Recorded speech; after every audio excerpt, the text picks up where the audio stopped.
All right, attention citizens. Are you prepared for the invasion? Got an audio invasion here. So you cannot deny that Andrew Scheps is influential. He's nailed the rock category with Metallica, Green Day, U2, Weezer, Audioslave, Linkin Park, and pop with Adele, hip-hop with Jay-Z, as well as artists like Johnny Cash, Lil Roar, and Ziggy Marley, and is the recipient of multiple Grammys. Give him a warm welcome.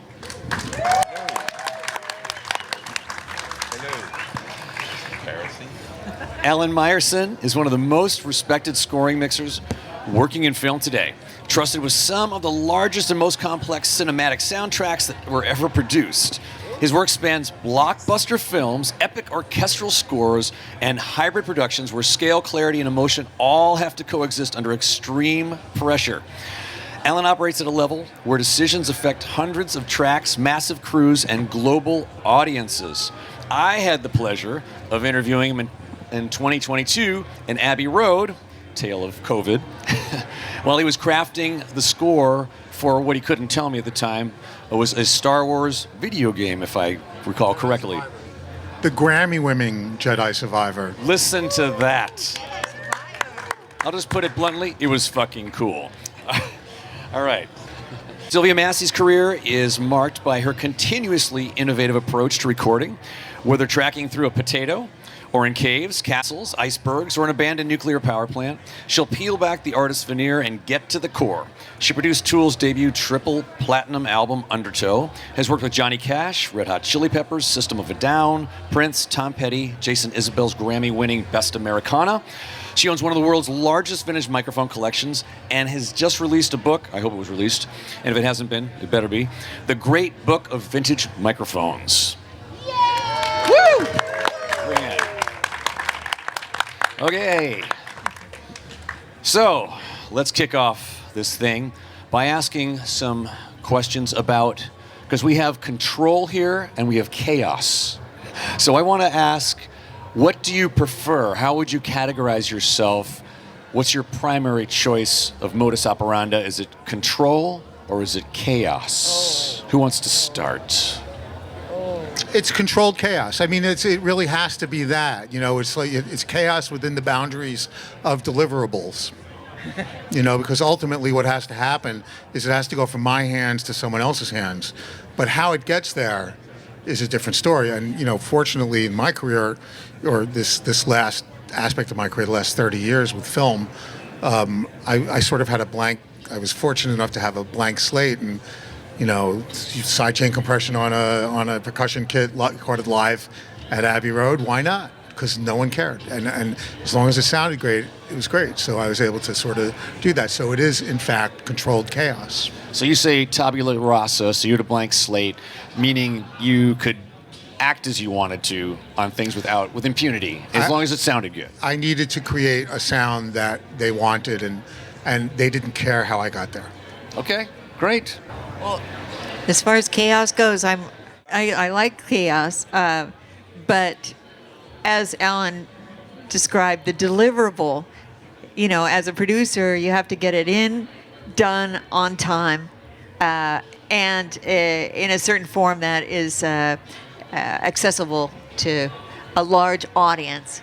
So when I create my chaos, you know, or I enhance the chaos in the studio, I do that with the end goal in mind, always. We're always going to wrap this up and land the plane on the runway.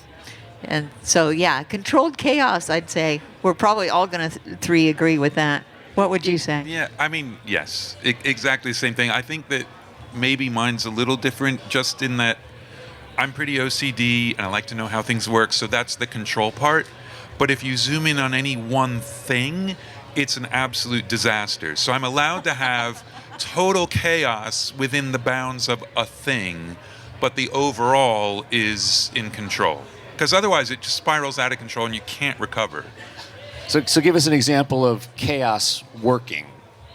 Well, everything I do. So on a mix, I wanted the mix to feel like it was turning inside out. And I knew that. And so the only way to do that is to plan something and figure something out and spend a lot of time doing it. But the thing that actually does it is total chaos. So it's this plugin called Mishby from Freak Show Industries.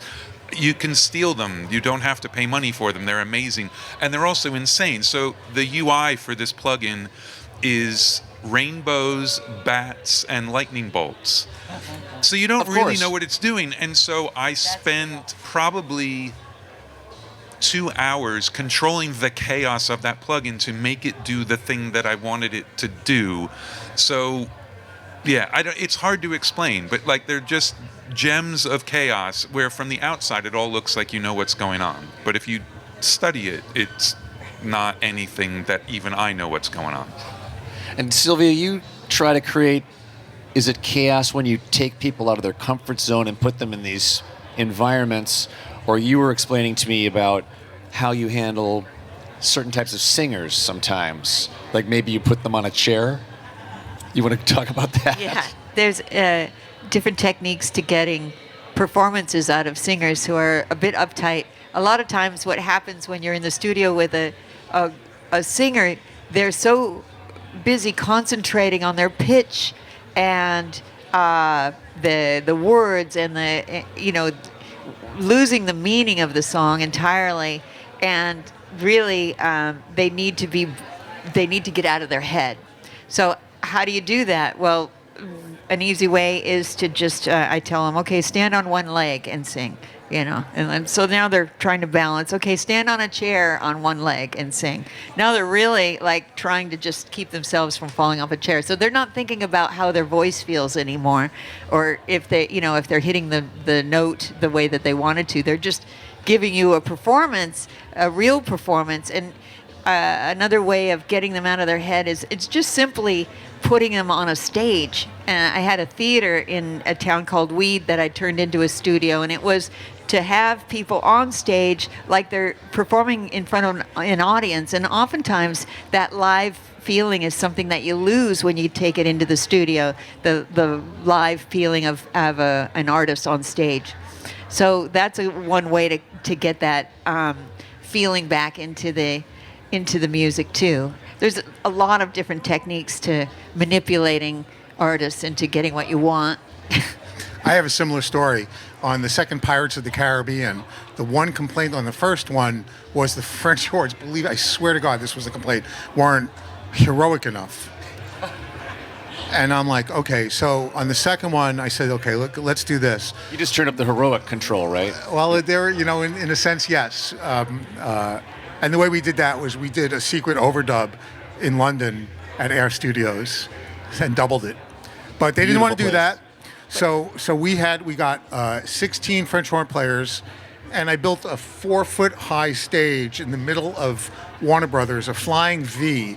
So there was a left and a right, and sort of like, I put you up there for a reason, because that's where your stuff is supposed to be sitting.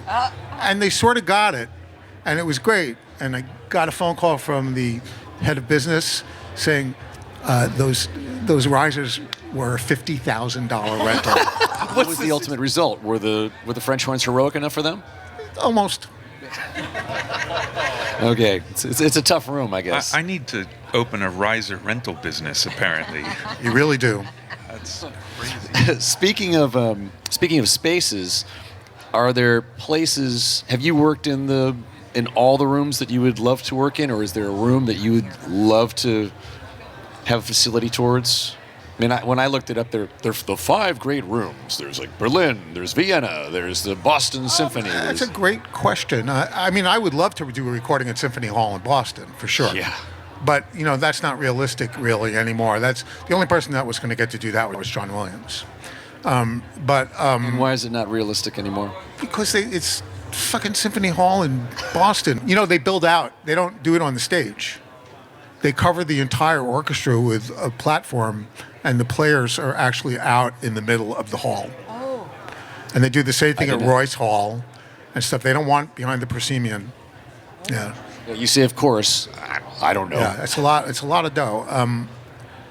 Yeah, I mean, just like I always wanted to work at Mark Knopfler's studio in London, But I'm pretty grateful for the places I've gotten to work in my life. Of course. What about you guys? Is there a studio that you'd like to that has captured imagination? I've always wanted to record in the catacombs underneath Paris, and I've talked to the catacomb people and The catacomb people. There is 1-800 people. catacomb people. But that has not yet happened. But Andrew here was just telling me about an awesome space that sounds very intriguing, and this might be a place that I want to find too. It's somewhere far away though.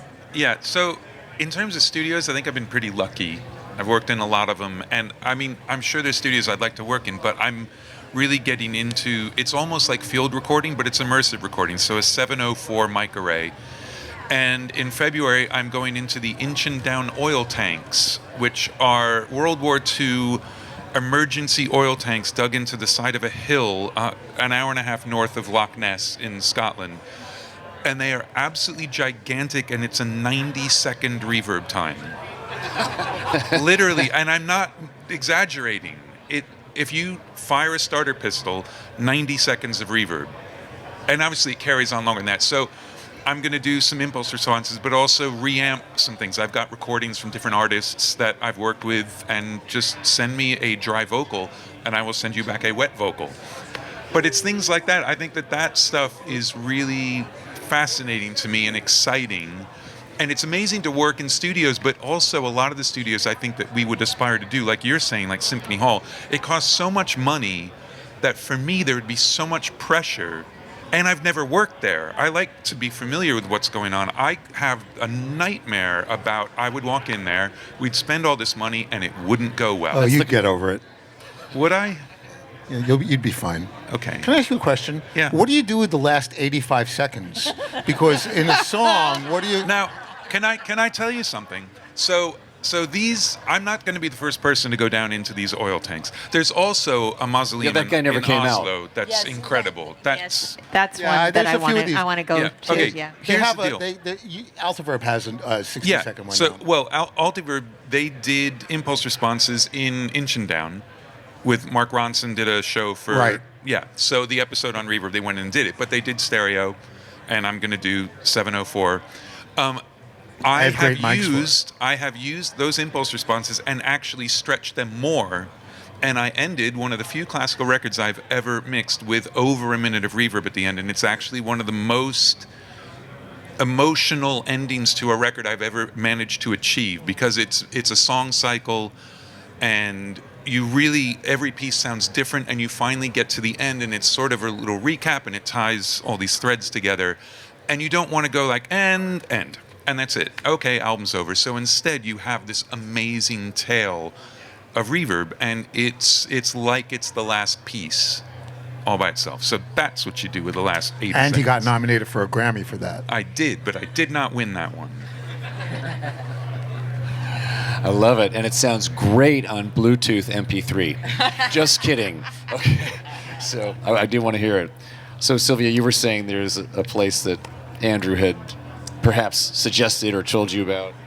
Well, yeah. Well, in the mid '90s, I worked with an artist named Simon, which is a Norwegian rock band, and they brought me to Oslo to record. I went to a town called Spydeberg in the middle of Norway, and recorded with them. But they gave me a tour of Oslo, and took me to a mausoleum in downtown that was built by Vigeland. Now there were two artists named Such a great Vigeland. story. Yeah, Brothers, in fact. And one of these brothers became a really famous sculptor in Oslo. You'll see his work, a big obelisk and everything, all these beautiful carvings. He's very famous. But the brother was a painter, and maybe also a sculptor. Just very quickly, so they were both up for the gig of doing the sculptures in the new Oslo park, and one of the brothers got the gig. Yeah, okay, I didn't know that part. Yeah. Whoa, that makes it even worse. Did the other get the woman? No. In fact, he was so broken up about it. I think he spent a good part of the rest of his life building his own tomb. And this tomb is a large concrete building in the middle of Oslo that has a doorway that you have to crouch and bow down to go into it. Because he wanted everyone who came into his mausoleum to be able to have to bow to him on the way in, because his coffin is right there. But the sound in this concrete room is unbelievable, and it's all painted with this bizarre painting that Vigeland did before his death. But he's buried in there, and it's kind of a famous place for the Norwegians. Yeah, there are quite a few records that have been recorded in there. If you search either of these places, it's fantastic. So that's exciting to me more than going to a studio. Though I finally got to work at Rack Studios in London lately, and it's been amazing. And so I still love that, but I'm more interested in going weirder places. I think probably Real World for me would be my next one. Now, did you do Real World? Yeah, I did. I mixed an album there before they actually built the big room. I did the New Order Technique album in 1988 there. And I have a picture of me mixing with Hooky Mooning behind me. This big ass cracks in my picture. Yeah, it was weird. It was sort of great. I didn't really know what I was doing, and that seemed just fine with them. So I don't know. The album actually sold like 5 million copies. That's before I even met you.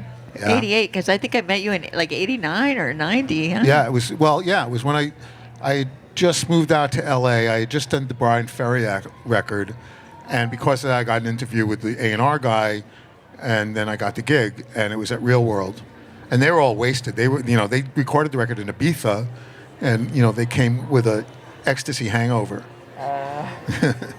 It's a lot of fun. Well, I think, so would you say the proof is in the pudding that it sold 5 million copies? So, No, I was convinced it was, my imposter syndrome told me that people are going to laugh when they hear it and go, the mixes suck. That's what I thought. I really did. And it didn't sell great in America, but it just sold all over the world. So I don't know what to say about that. I still think everyone's wrong.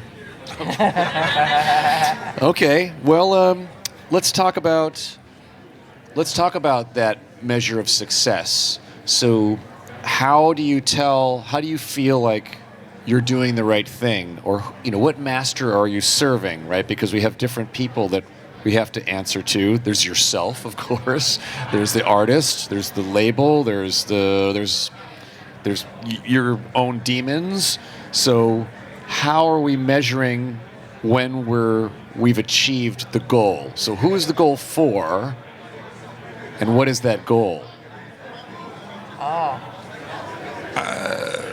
I'll say something, I guess. Probably wrongly, it's always the artist. Yeah. And it's why I'm not a super successful producer and things like that, because I don't think that. A producer, no, but I've managed to, as a producer, make a bunch of records that are the band's favorite album, which is amazing. And it turns out everyone else disagrees. But so for me, that's the thing, because they're the ones I have the contact with. They're the ones whose vision I'm like in the room trying to help them with. So for me, it's that. And I think that there are many more successful producers who do not take that approach. It's much more about the public, and they do really well. And I don't think that's at the artist's expense necessarily, but I don't ever get past the artist part of it. I could tell you who isn't the one that you should do it for is yourself. Yeah. It's a service job, mixing. It's a service job. So there's always, like I have a composer to make happy. He's got a director to make happy. The director has a film company to make happy. So you just have to make sure you're giving him something where everyone's going to be happy. So I try to take myself out of it. I have a rule, and my assistant knows this rule, is if I like the mix too much, it's no good. Because it means I've done what I wanted to it, and I've taken it too far away from where they want it. Wow. Okay, that's impressive. And so the measure, very frustrating. The measure of success for you, then, how do you know, okay, I succeeded? Because I haven't been fired in 49 years. That is a great testimonial. Yeah, round of applause for that. Because I've done 350 movies. It's like, at some point you have to understand that you're never going to make yourself, that there's something missing, like I don't have the key to that lock, but I seem to have the key to the lock that can help mix Dune or can help mix Interstellar or something like that. So I just have to let it go. The first thing I do is let it go. I agree I think the artist is the number one for me, even beyond the audience. The artist is going to make the final decision on mostly everything, and I have to take myself out of it. I can't be precious. There's sometimes I do some kind of thing that I think is so brilliant. What a great effect. And then, like a long reverb tail. Maybe I love it, but maybe they don't. And I can't get all butthurt if they tell me to take it out. Like this Doom band that I recorded this year, Monolord. They're from Sweden, from Gothenburg. And they're the doomiest of all doom, and they never smile. And so I didn't know if I was making them happy or not. It was like I was waiting for a reaction, like especially the singer would never just like, okay. And so we spent a month working on this record, and at the end of it, I wasn't sure. I would grab the drummer and I'd say, hey, is Thomas like what we're doing? Because I can't tell. And he's like, oh, yeah, he's fine. We deal with him all the time. So is like, finish this record. I did finish it to make it so I liked it, only because I wasn't getting pushback and not really, I wasn't getting any reaction, so I was just going about it myself. And at the end, I think we were all happy with it ultimately, but I was never quite sure about, especially the singer, did he like it? But then it was about a month after we finished the record, there was a package that came in the mail from the singer, and it was a box full of microphones and candy and T-shirts and stickers and all this fun stuff. He painted me a picture. I was like, oh my God, he did like it. He did like it. And so he had your number. I mean, come on, microphones and candy. Microphones and candy. He knew. Yes, and painting a picture. Yeah. Oh, so yeah, you have to kind of go with the flow. I had a similar experience with Daft Punk when I did Tron. So I'd mix a cue, and then they would go off, and Thomas and Guy-Man would go off with each other and discuss and like talk in French, and then Guy-Man who never talked the entire time I was there, never said a word to me, and he would say back to him, then he would yell at him, and then he would start yelling at him, and it would just go all crazy, and I'm like, and then they turn to me, they go, it's good, it's fine. And you're like, I feel so much better. Okay, how about when you're mixing, did anybody feel like they get trapped in a habit? They try to, like, you have to break out of a habit or a formula or something? Is there a time when you... I think you picked the right 3 people to say no to that. Yeah, no. I mean, I said before I'm super OCD and anal, but that's only because I create the structure. So my template is there, and I have things I'm familiar with, and I know most of the time if I hear something in my head, I got the tools to get to it. But no, it's more that I just feel like I suck. That's the problem. It's not because I feel like I'm stuck in a rut. Yeah. And are your sessions attended primarily or No. unattended? Yeah, I haven't done I got to finish a record with a band in the room for the first time in years last year with Suede, and it was awesome. I hadn't done that in so long, but they've been making records since the 90s. We all just sort of understood what that was. Whereas I think it's difficult to have attended mixes now with people who've grown up mixing themselves in DAWs, and they're so into the details of actually mixing that they're not listening the way a band who's just been making records is listening. So it's attended mixes are very, very few and far between. So but you said it was fun. So tell us what did you enjoy about it? Well, what was fun is because it was like I remember from my youth, where you're working on the guitar arrangement, not like, oh, should we EQ, or let me come in and, nobody cared what I used and how I was doing it. It was just like, well, should we have the chimey thing come in on the left? And it became a really creative process of like, how do you guys feel about backwards stuff? and like, oh, we like backward stuff. Great, give me 20 minutes because I've had some idea, like that sort of thing, instead of like just the tweaking stuff, which I actually prefer doing by email. Like, if you need these 25 small things, I don't want you standing over me while I decide how I'm going to do them. There's just no point. Yeah, and of course, and you're working on the snare, and they're complaining about the bass, right, or something. it's like, so it shut doesn't up. make any sense because you're going down your Yeah, list. I mean, I'm working on everything all the time until I'm ready for them to hear it. So for them, there's nothing worse than someone being in the room while you're failing. And I'd say the first, 70% of a mix is failing. It is, yeah. And then finally it starts to come together, and then 80. you feel like you can sort of get past that. And But then everything's wrong until then. And if they're in the Yeah. room, they're going to hate They it. have to say something about it too. It's like the artist will have to, even though we know it's sucking, don't say anything, please, because it's sucking right now. Just give us some more time.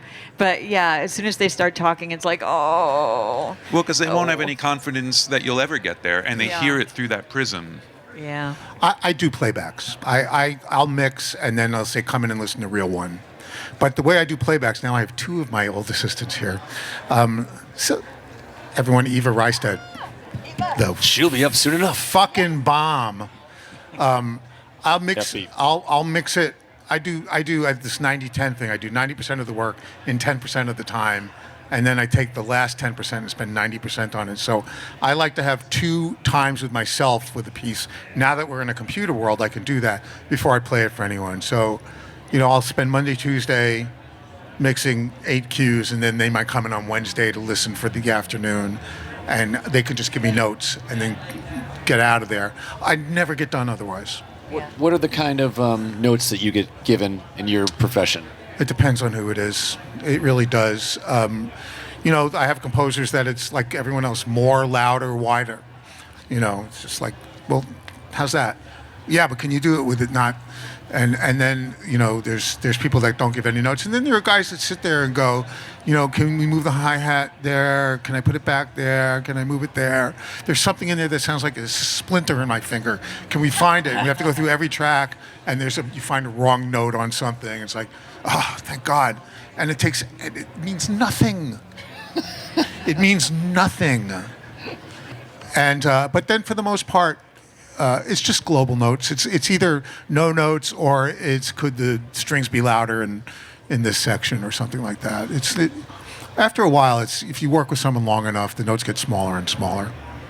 I wanted to mention about Rick Rubin, working with him, and something that I appreciated about working with Rick Rubin. He wasn't technical and didn't try to be technical usually. He would just listen as make overall general comments like bring up the chorus. It's like, okay, just like we'd call it slippery fader. It's like, okay, overall, this is how you make the chorus bigger. Just make it louder, and then turn it back down when the chorus is over. It's like very simple things I thought were really effective, and that the artist wasn't getting into those weeds. Rick never got into the weeds like that either. I think one of my favorite things with Rick was once they had the Blackberries, the notes were always just as he's listening. So it wasn't like he'd figure it out and then send you whatever. So there was a mix I'd sent, and something was obviously broken when I printed it. So it's like, okay, intro's cool. There's some weird sound on the left side. And then kick could be more present. Yeah, the chorus doesn't really hit hard enough. What is that sound? And then and we got to the second chorus or something. He said, this mix is making me nauseous. And then he just hit send. And that was it. So whatever that sound was not good. But It was gone by the end, I'm sure. I get a lot of notes about shit I can't hear, like noise on the right-hand side, and it's like some hi-hat that's a little distorted. It's like, dude, I haven't heard that in 10 years. Come on, give me a fucking break. I love it. That's why I always like to say God is in the mid-range. It's like because if it isn't, I'm dead. No, we had that conversation at Abbey Road. That's a conversation for another time, but I'd love to get into the mid-range conversation. I want to give people a chance to talk. Otherwise, I would use up all this time. So we've got the Goldman microphone, and someone else has to be the award person to hand out the microphone. I'm not going to point to people. How about her? She's right in the middle. She's smiling the whole time. Amazing. This is beautiful. First of all, I want to say your philosophy as a mix engineer is so inspiring to me, especially in a world where when I go to a production class, it's like everybody's focused on the minutia of everything. That's how sometimes it feels when you grow up with a bunch of production equipment easily available to you. So listening to your master classes is really relaxing and makes me feel better about my future. And I also wanted to ask you, Sylvia, I mean, you're incredible when you run audio through potatoes, through pickles, through light bulbs. And I imagine that in your head you have an arsenal of all the different tones that these create. So I wanted to ask you, like, is there ever a moment when you're in the studio and you're like, yeah, you know, this could use the bluesy tone of an incandescent light bulb, or is it a fluorescent light bulb you think sounds bluesy? Yes, exactly. The cheese is the most bluesy. Oh, It's that's Gouda. right. Gouda. Yeah. Gouda cheese. Gouda cheese. Yeah, it's the most. I'm surprised they don't use Not blue cheese. Blue cheese also very good, high sodium content, but the Gouda holds together better. So I would recommend Gouda if you're going for that sound. But yeah, the light bulbs are really the tightest fuzz. Like if you were going to pick a guitar pedal Right. to get a certain effect, you know, I'd first look at the guitar pedal and say, can I get the light bulb effect with that? And if I can't, then I'm going to use the light bulb and I'll set it up. But being careful not to waste everyone's time Right. with it. So I want to make sure we've actually done all the work before we start getting into the fun. And that way, everyone gets their work done sooner because they're all looking forward to, yeah, we're going to plug in a pickle and all this. So yeah, it makes it fun, and it also makes the whole session kind of move smoother and with the more curiosity overall, and very creative. That's Be so careful cool. with the pickle at her place because that's her dog's name also. You don't want to plug in pickle. Okay, next question.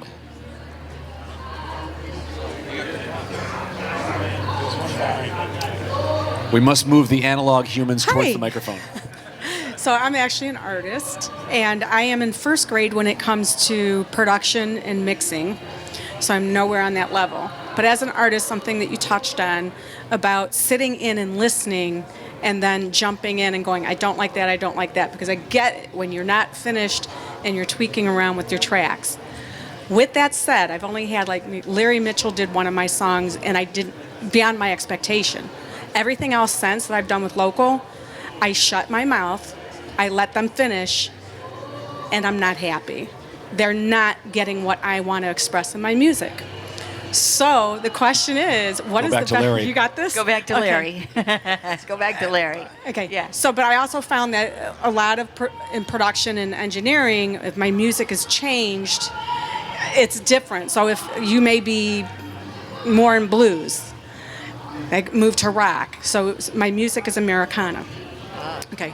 I can't always go to Larry, and I'm local. What is the best way to work with an engineer and an artist together and not run into that issue where they're interfering but still get what we want? Well, you're going to have to find the right person, and it might take a while. And yeah, don't waste your time thinking that someone will grow into the job. If they don't have ears right away, they Move on. probably won't. You won't be able to train them or wait for them to get into it. Would you agree? Yeah. Would you agree? Yeah. Absolutely. I was just thinking to myself, I would be the wrong guy for you. Yeah, I have somebody that's from an 80s band, and my music's not 80s, and all of a sudden it's produced and sounds like it just came out of the 80s. You're asking So an that's apple what to I'm be an having orange. issue with. But also, You know. I mean, we're not talking about don't get involved ever in the process. In the production process, you've got to be involved every single time anything happens. You can't let production happen to you. Definitely not. Somewhere And in the- down the I'm sorry. Well, I was just going to say, and in the mix process, as soon as they think there's something to hear, you should be in the middle of it. You don't just take what people give you. You are the artist. So, yeah, but with the production thing, you nip it in the bud immediately.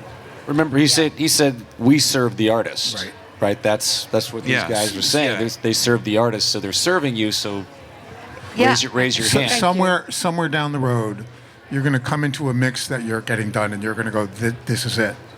Yeah. And then that's your guy or gal. I have fought for some of my mixes, and I have had them change it. They got upset over it, but when it got changed and they Well, if listened to they- it, they were look, like, they're oh, being this is Can I good. tell you something? If This they is get good. upset over a mix, get them out of there. It's And not like their, fucking, it's not their music. mix. No, It's no. not their. Al Schmidt used to say, "There's a reason your name's on the front and my name's on the back." You know, and it's like that's what it's about. So just you Thank got to you. find And then- someone and you'll resonate with them and you'll be friends forever. Thank you kindly. Another thing is you can find music that you do appreciate how the mix sounds. Like you want it to sound like it could fit on a playlist with this other artist. Take that other artist into day one of your mix and say, this is a reference for you to use for my music. And that should help right away if they have any question. Yeah, about 5 it. production values you love and 5 songs you love are really a really good way to go. I've been often told they can't track me with any other artists, so that's Well, that means you're unique, so you've got a chance. Awesome. Next question. This guy's had this man. Sorry. All right. So I'm a maximalist in an industry that I feel I hear a lot of less is more. And I was looking at some of the mix with the masters you did, especially to Alan, and you're working with projects with 400 and more tracks sometimes. It's 4,000. Yeah, just completely insane. And I feel like when I try to add more and more, it eventually becomes mush. And I've been wanting to ask for a while, how does someone do that in a way that is actually efficient and works well for the music? And you can work with someone like Hans who keeps adding, and it works. Well, that's because he's Hans. You know, it's like the trick to being able to mix very complex things is to have a composer who knows how to make very complex synth masters work. And then if there's stuff that doesn't work, and it's all, step one is find what frequencies a sound has that it doesn't need and get rid of them. What do you mean by that? So in other words, if you want your low end to be like the basses or a synth or something like that, then anything else that has low end in that range, just cut it out. Who needs it? And it's just all it's doing is darkening things. So you have to look for the mud. You have to look for all that stuff. Use imaging, panning. If you have 2 sounds and they're masking each other, put one on the left, one on the right, stuff like that. It's all just, it's that sort of game. And use less reverb. It's always Not 90 seconds? Yeah. Reverb is the enemy, except when it's not. So use the reverb that you really need to use it proudly. And all the shit that you're adding, like reverb to that you're not really going to hear, take the reverb off, because all it's doing is adding mud. I have to say that most recently I discovered something working on a Brazilian project. Typically I record or receive files 24/48. But this project was 96K and he wanted it to remain 96K through the finished mix. So I don't often use 96, but I found there was so much more depth in this particular music, and I could really place things in the picture, whereas it was a lot more difficult to get that clarity with 48K. I was very surprised. So you might consider that a higher resolution rate might also give you more definition when you're setting up your mixes. Great. Thank you so much. And use that back CQ to roll out on all those unneeded frequencies. Yes. All right, so I think our time is up here. Yeah, what, do you want to? Well, that was terrific. Yeah, we do. Thank you, everyone. So I really thank you. Thank these people, please. I appreciate you all for attending. And we have more coming up. So take a chill, take a pee break, come back. Wow, that was terrific. Yeah, super fun.